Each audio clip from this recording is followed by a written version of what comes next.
দি ভাই, কালকের পার্টিটা কিন্তু দুর্দান্ত ছিল। যা বলেছিস, দারুণ দারুণ। কিন্তু জানো তো, আমি না অনলাইনে কিছু জিনিস দেখেছি। হ্যাঁ, এক্সিলেন্ট, ওটা কিন্তু কিনতেই হবে। তোদের আবার শপিং, সত্যি শপিং আর তোদের বেশ হয় না। এ ভাই প্লিজ একটু গিয়ে দেখ না কে এলো। আমাকে যেতে হবে, ঠিক আছে। কে আসলো আবার? এ কি তোমরা এখানে? ভালো আছিস বাবু?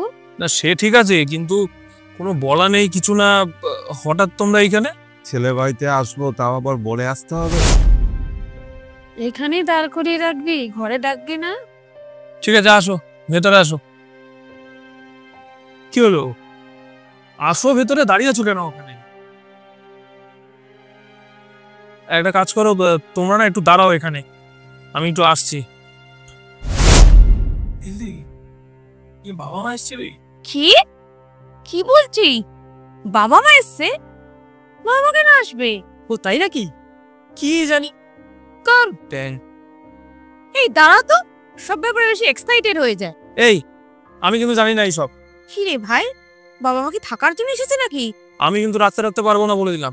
তুই বাবার মাকে দিয়ে বলে দে তুই রাতে রাখ, আমার এখন সেই সামর্থ্যও নেই। আর তাছাড়া ও কাজে বেরিয়ে যায়, আমিও কাজে বেরিয়ে যাই, কে দেখবে বাবা মাকে?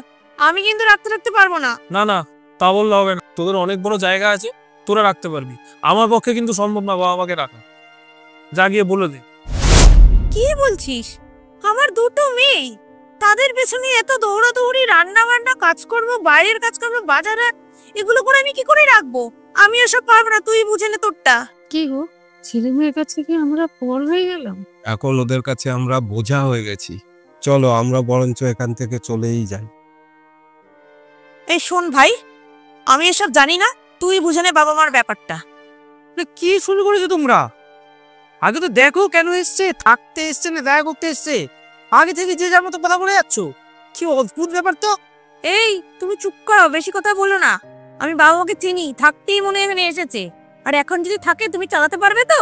এই শোন, আমি কিন্তু পারবোই না, এটা কিন্তু তোকে আমি শেষবার বলে দিলাম। যা পারিস তুই করে নে, গিয়ে যা। আরে দাঁড়াও, আগে নিচে গিয়ে দুজনকে নিয়ে আসি। তোমাদেরই তো বাবা মা, এমন করছো যেন অন্যথার বাবা এসে এখানে দাঁড়িয়ে আছে। অদ্ভুত ব্যাপার।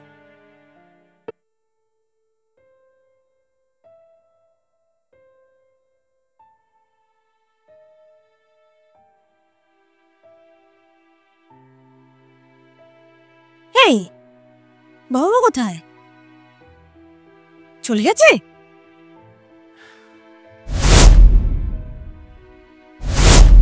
নাও এবার শান্তি হলো তো?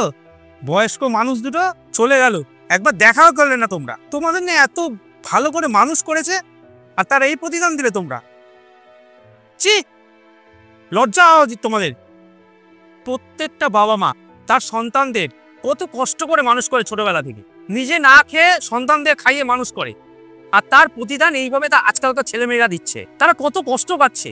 এই জন্যই আমি ভাবছি বৃদ্ধাশ্রমে এত ভিড় কেন হচ্ছে, তোমাদের মতো ছেলে মেয়েদের জন্য। ছি, ধিক্কার তোমাদের। দয়া করে বলছি, তোমরা সন্তানরা বাবা মাদের এত কষ্ট দিও না। একটা কথা শুনে রাখো, বাবা মাকে কষ্ট দিয়ে কখনো সুখে রাখা যায় না।